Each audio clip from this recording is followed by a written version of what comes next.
देश की सबसे बड़ी विपक्षी पार्टी का सबसे बड़ा चेहरा अब कैमरे के सामने नहीं बल्कि सीधे मोबाइल स्क्रीन पर आ गया है। अगर आप इंस्टाग्राम खोलते हैं तो वहां आपको लिखा मिलेगा, छात्रों जेन जी, मैं आपकी बात सुनने के लिए यहां मौजूद हूं। ये कोई सोशल मीडिया पोस्ट नहीं, एक सीधी चुनौती है। और दिलचस्प बात यह है कि कुछ ही हफ्ते पहले आधी रात को देश के प्रधानमंत्री नरेंद्र मोदी ने भी ठीक इसी अंदाज में जेन जी को इसी इंस्टाग्राम पर मैसेज दिया था। तो सवाल ये है, क्या दिल्ली की सियासत अब पार्लियामेंट से निकलकर रील्स और स्टोरीज में शिफ्ट हो गई है? आज हम आपको बताएंगे इस पूरी कहानी के पीछे की असली वजह क्या है। कल यानी गुरुवार की रात करीब 9:15 बजे कांग्रेस नेता और लोकसभा में नेता प्रतिपक्ष राहुल गांधी ने इंस्टाग्राम पर एक नई पहल शुरू की है। नाम दिया आस्क मी एनीथिंग, यानी मुझसे कुछ भी पूछिए।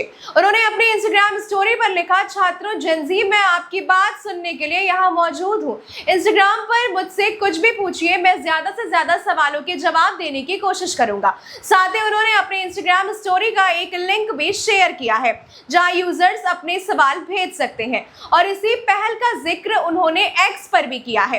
अब सुनने में ये एक सामान्य सी सोशल मीडिया पहल लगती है, लेकिन इसकी टाइमिंग पर थोड़ा सा ध्यान दीजिएगा। जुलाई के आखिरी हफ्ते में दिल्ली के जंतर मंतर पर एक बहुत बड़ा जेन जी प्रोटेस्ट हुआ था। यह आंदोलन परंपरागत प्रदर्शनों जैसा बिल्कुल नहीं था। यहाँ नारों से ज्यादा मोबाइल कैमरे चल रहे थे। हर मिनट कोई नया वीडियो, नया चेहरा, नया नारा वायरल हो रहा था। इस प्रोटेस्ट के दौरान कुछ प्रदर्शनकारियों ने आपत्तिजनक भाषा का इस्तेमाल किया था। प्रधानमंत्री नरेंद्र मोदी और उनकी मां को लेकर भी अभद्र भाषाओं का प्रयोग किया गया था, जो टिप्पणियां बेहद वायरल हुई। जिसके बाद नोएडा में एक 25 साल की युवती के खिलाफ 0 FIR भी दर्ज हुआ था। इसी दौरान झड़प में दिल्ली पुलिस के कई जवान भी घायल हुए थे। इसके कुछ ही दिनों बाद शुक्रवार रात करीब 11 बजे प्रधानमंत्री नरेंद्र मोदी अचानक इंस्टाग्राम पर लाइव आते हैं। उन्होंने कहा, फ्रेंड्स, आज तो मन करता है बस आपसे ही बातें करूं। वो वीडियो शायद आपने भी जरूर देखा होगा। जंतर मंतर पर जो कुछ भी हुआ देश और दुनिया ने देखा था। इसके बाद उन्होंने आगे कहा कि जिन बच्चों ने गाली गलौज की वो उन्हें माफ करना चाहते हैं और युवाओं से अपील की कि वो अतीत को पीछे छोड़ आगे बढ़े। और ये सिर्फ एक वीडियो नहीं था। रिपोर्ट्स के मुताबिक 9 दिन के भीतर प्रधानमंत्री नरेंद्र मोदी ने इंस्टाग्राम पर कुल 5 ऐसे वीडियो पोस्ट किए जिसमें शुरुआती 4 वीडियोस को मिलाकर करीब 90 करोड़ व्यूज मिले हैं। ये वीडियो जानबूझकर बहुत कैजुअल अंदाज में खुद मोबाइल से बनाए हुए जैसे दिखाए गए हैं, ताकि 14 से 29 साल के यूजर्स को ये किसी सरकारी बयान की बजाय एक पर्सनल, दिल से निकला हुआ मैसेज जैसा लगे। अब यही से इंटरेस्टिंग मोड़ आता है। जंतर मंतर हिंसा में घायल हुए दिल्ली पुलिस के जवानों के परिवारों को लेकर जब एक रिपोर्टर ने राहुल गांधी से सवाल किया तो राहुल गांधी सीधा जवाब देने के बजाय पलटकर बोले, क्या आप बीजेपी से हैं? और बिना जवाब दिए आगे निकल गए। इस घटना का वीडियो भी उस वक्त बेहद वायरल हुआ था और सोशल मीडिया पर यह बहस छिड़ गई कि जब भी कोई असहज सवाल आता है राहुल गांधी उसे बीजेपी का सवाल बताकर टाल देते हैं। यानी जिस नेता ने अभी सबसे कड़े और मुश्किल सवाल के सामने चुप्पी साधी थी, वही अब इंस्टाग्राम पर पूरी जेन जी को खुलकर ऑफर दे रहा है कि कुछ भी पूछो। यही ट्विस्ट है।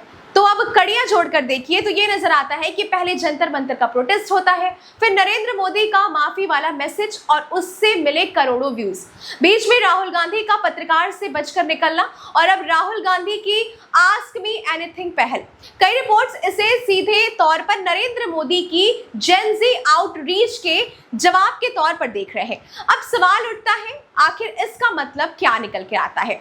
जानकार मानते हैं कि जंतर मंतर के प्रोटेस्ट ने एक बात साफ कर दी है कि जेन जी अब सिर्फ वोटर नहीं है, एक मीडिया पावर बन चुका है जो एक ही रात में किसी भी नैरेटिव को वायरल कर सकती है। यही वजह है कि सत्ता पक्ष माफी और सहानुभूति का रास्ता अपना रहा है, तो विपक्ष सीधे संवाद का दरवाजा खोलकर उसी पीढ़ी से कनेक्ट करने की कोशिश कर रहा है। लेकिन सवाल ये भी है कि क्या राहुल गांधी सच में हर मुश्किल सवाल का जवाब देंगे या फिर वही पुराना ट्रेंड दोहराया जाएगा जो जंतर मंतर हिंसा वाले सवाल पर दिखाया गया था? क्योंकि आस्क मी एनीथिंग का असली इम्तिहान तभी होगा जब कोई युवा उनसे सीधे बेरोजगारी, पेपर लीक या जंतर मंतर हिंसा जैसे तीखे सवाल पूछेगा।